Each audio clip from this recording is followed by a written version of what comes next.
Hai, saya Doni dari Saham Daily. Selamat datang di e-learning modul pertama Money Management. Di sesi 1 ini, teman-teman akan mempelajari mengenai alokasi dana baik itu untuk investasi maupun untuk tujuan trading di saham. Jadi ada metode cicil buy atau kita kenal dengan metode tangga, lalu ada metode risk of acceptance, ketiga mengenai metode bid versus over volume price ya. Lalu teman-teman akan mempelajari cara untuk averaging down di suatu saham khususnya untuk investasi, lalu mempelajari mengenai balancing aset, mengenai kapan harus masuk dan exit ya, kapan tuh harus entry atau exit, kapan harus membeli atau menjual suatu saham. Lalu ada juga yang namanya winning rate, lalu cara untuk membuat trading plan. Harapannya dengan teman-teman mengikuti modul 1 Money Management ya di e-learning ini, format e-learning ini akan lebih memudahkan teman-teman untuk memahami bagaimana cara untuk investasi maupun trading di saham.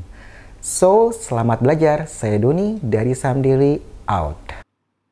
Pada sesi 1 e-learning yang diselenggarakan oleh Saham Daily terkait money management, kita pastikan dulu bahwa kita sudah memiliki yang namanya RDI, ya, rekening dana investasi atau juga biasa disebut dengan nama RDN, rekening dana nasabah. Pada prinsipnya sama, cuman yang membedakan istilahnya saja. Nah, RDI atau RDN ini bisa kita buka ya di perusahaan sekuritas. Apakah itu kita datang ke kantor perusahaan sekuritas tersebut, kita bawa NPWP, KTP, buku tabungan, dan kita isi form pembukaan rekening dana investasi. Jadi biasanya butuh proses 1 minggu atau 2 minggu. Nah, setelah rekening kita jadi, kita bisa menggunakan aplikasi yang disediakan oleh perusahaan sekuritas untuk melakukan transaksi beli jual beli saham ya. Nah, setelah rekening kita jadi, kita harus menyiapkan yang namanya dana saham. Ya. Nah, dana saham ini tidak boleh diambil dari dana dapur dan juga tidak boleh diambil dari yang namanya dana darurat. Ya. Dana untuk saham ini biasanya juga kita kenal dengan dana nganggur. Ya, makanya karena dia tidak boleh diambil dari dana dapur maupun dana darurat, makanya dia disebut dengan dana nganggur. Kalau istilah kerennya biasanya kita bilang cold money. Ya. Cold money atau uang dingin. Begitu ya. Nah, dana dapur ini apa sih? Dana dapur biasanya ya, misalkan belanja bulanan, begitu ya. Lalu biaya listrik, biaya PDAM, biaya uang sekolah, uang kuliah, biaya cicilan KPR rumah, biaya cicilan kendaraan mobil atau sepeda motor, lalu premi asuransi jiwa dan kesehatan. Untuk ibu-ibu yang suka ikut arisan, nah itu masuk di dana dapur.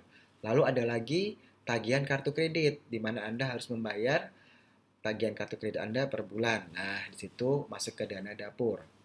Sedangkan yang namanya dana darurat, nah, dana darurat ini adalah dana yang kita siapkan ya apabila terjadi keadaan yang tidak kita sangka-sangka, misalkan musibah atau ada keluarga kita yang harus masuk ICU dan dilakukan operasi, misalkan operasi klep jantung, misalkan itu kan membutuhkan biaya yang tidak kecil ya, sehingga kita menggunakan dana darurat ini, begitu.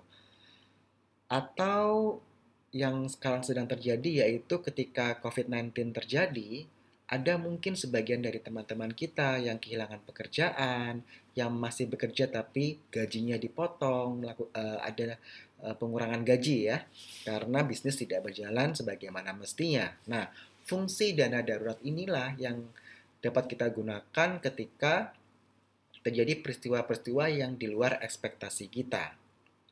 Sehingga jelas ya bahwa dana saham ini, dana untuk saham itu harus benar-benar merupakan dana nganggur. Jadi uang dingin yang tidak kita ambil dari dana dapur maupun dana darurat. Itu satu clear ya. Kenapa kita tidak boleh ambil dari dana dapur maupun dana darurat? Agar psikologi trading kita itu lebih terjaga begitu. Bayangkan kalau Anda beli saham, Anda lakukan trading saham, lalu sahamnya nyangkut atau Anda rugi, nah itu akan mengganggu kehidupan Anda sehari-hari. Misalkan Anda tidak bisa bayar kuliah, Anda tidak bisa bayar uang sekolah anak, tidak bisa bayar cicilan KPR dan sebagainya. Jadi istilahnya amburadul kalau Anda menggunakan dana dapur atau dana darurat begitu. Jadi eh, kita usahakan dan kita pastikan gitu ya, kalau bisa dana untuk saham itu benar-benar terpisah dari dana dapur maupun dana darurat. Tadi saya sempat singgung mengenai trading ya. Jadi memang di saham itu kita bisa lakukan ya yang namanya investasi.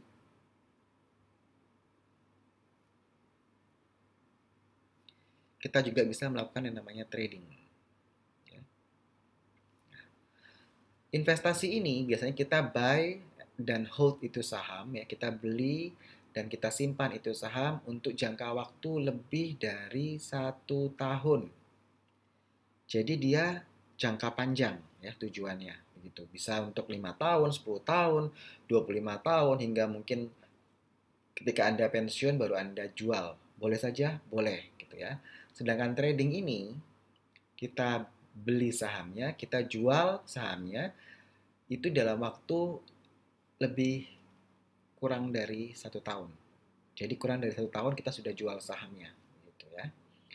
Sedangkan tujuan masing-masing orang ya ketika dia masuk ke bursa saham ya itu beda-beda begitu. Ada yang untuk investasi, ada yang untuk trading. Oh saya nggak mau trading resikonya tinggi, saya maunya investasi saja, boleh begitu. Atau saya mau dua-duanya nih, saya mau investasi, saya mau trading, boleh juga seperti itu.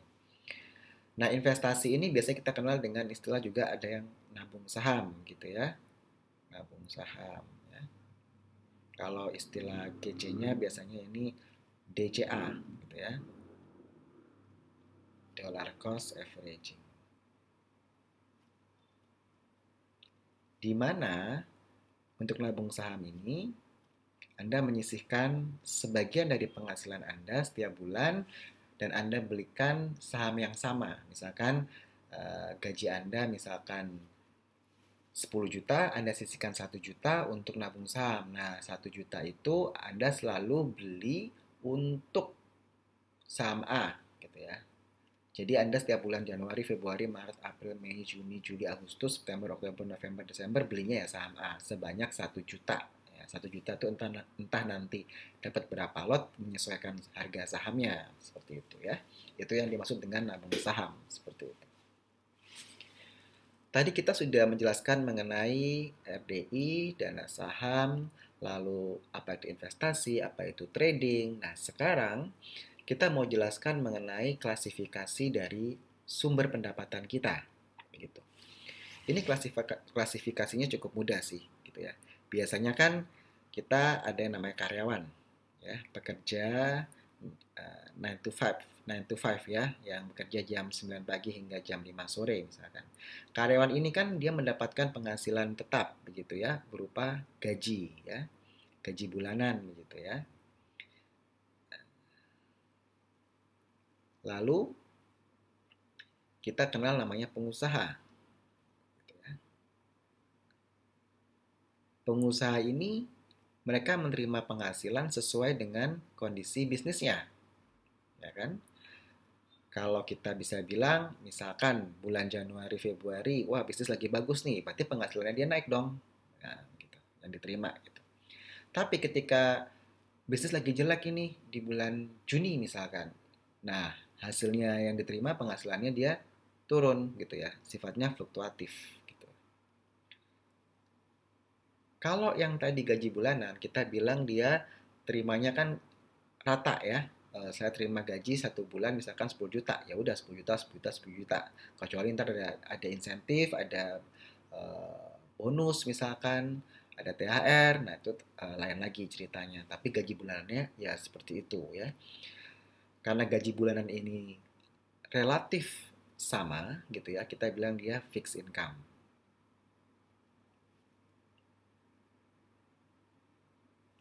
Sedangkan pengusaha yang penghasilannya berdasarkan kinerja dari bisnisnya yang naik turun ya, itu kita bilang variable income.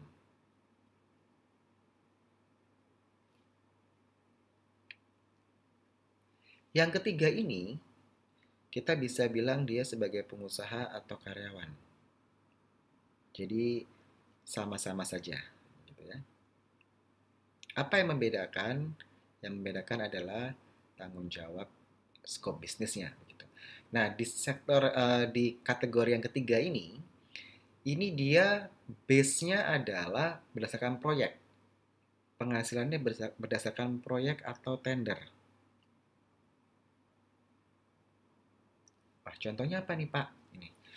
Simple, misalkan ada developer rumah, dia punya tanah misalkan eh, 20 are misalkan tuh, atau 20 hektar. Dia mau bangun rumah ini, sebagian gitu ya, sebagian lahannya. Ya udahlah saya mau bangun 100 unit rumah. Tapi rumahnya yang satu unit rumahnya itu harga di bawah 1 miliar. Dia carilah kontraktor, pengusaha kontraktor pembangunan rumah. Ketemulah Pak Abdul. Pak Abdul, bisa nggak ini selama 9 bulan ini kita Bapak bangun 100 rumah spesifikasinya begini nih Pak. Oke, gitu ya. Disanggupi oleh Pak Abdul. Nah, kita anggap Pak Abdul adalah pengusahanya. Pengusaha yang menerima proyek atau tender pembangunan rumah tersebut. Tapi Pak Abdul juga punya karyawan kan, buruhnya. Nah, buruhnya ini penghasilannya kan berdasarkan proyek. Kalau Pak Abdulnya terima proyek atau tender ya buruhnya, buruh bangunannya juga menerima penghasilan kan. Jadi kita bilang bahwa eh, penghasilan yang berdasarkan proyek ini sebagai uncertain income, gitu ya.